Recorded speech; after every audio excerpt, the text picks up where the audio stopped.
किसानों की प्रमुख चिंताओं जैसे कि एपीएमसी मंडियों और निजी बाजारों के बीच खेल मैदान को समतल करने, व्यापारियों के पंजीकरण और किसानों को विवाद समाधान के लिए दीवानी अदालतों में अनुमति देने की घोषणा करने के बाद केंद्र सरकार ने शुक्रवार को आंतरिक रूप से चर्चा की कि ये परिवर्तन कैसे शामिल किया जाए।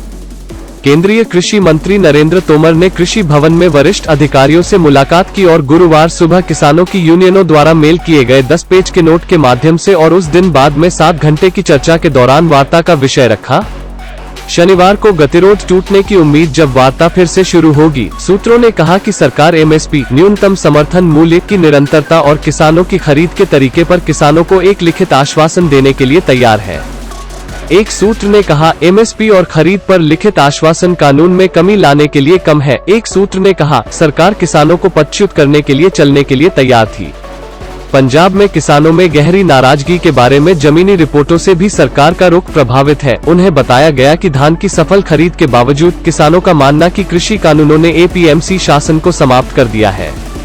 यह भी बताया गया कि पार्टी के पूर्व सहयोगी अकाली दल ने यह नहीं कहा कि क्रोध कट्टरपंथी ताकतों ने विरोध प्रदर्शन को हाईजैक कर लिया है। शीर्ष नेताओं को बताया गया था कि आक्रोश पंजाब के मालवा क्षेत्र में अधिक स्पष्ट था, जो हरियाणा और राजस्थान दोनों सीमाओं पर है। भाजपा के पूर्व सांसद और पंजाब और हरियाणा उच्च न्यायालय में किसान से संबंधित मामलों में केंद्र का प्रतिनिधित्व कर रहे अतिरिक्त सॉलिसिटर जनरल सत्यपाल जैन ने कहा कि सभी मुद्दे मेज पर थे। सरकार एमएसपी के आसपास किसानों की आशंकाओं पर भी विचार कर रही है। मुझे विश्वास है कि जल्द ही चीजों को सुलझा लिया जाएगा।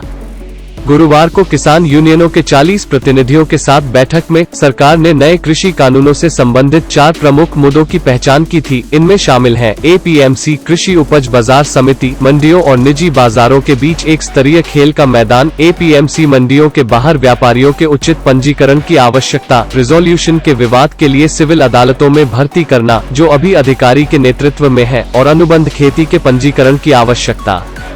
इनके अलावा यूनियनों ने मांग की कि कानून में ही एमएसपी प्रणाली को कठोर बनाया जाए। देखने के लिए धन्यवाद।